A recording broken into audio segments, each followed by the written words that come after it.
Hi, my name is Tom. I'm 24 years old. I'm from the Netherlands, and my current role at Wooramel River 3 is station mechanic, doing all the big machines, loader, bobcat, digger, station cars. My name is Jamie. I'm 24 years old and I'm from Ireland. I am a station all-arounder, so I just do a bit of reception, housekeeping. I work in the kitchen usually 2 days a week as well as a second chef, and do a bit of maintenance around the park as well. We started working for the station due to a friend of mine already being here. We decided to come and visit her. And we ended up staying. Yeah, and we love it. Yeah.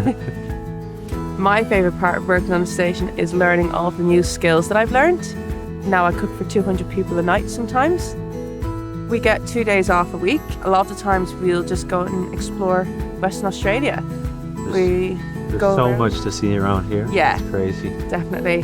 And every week we do something different.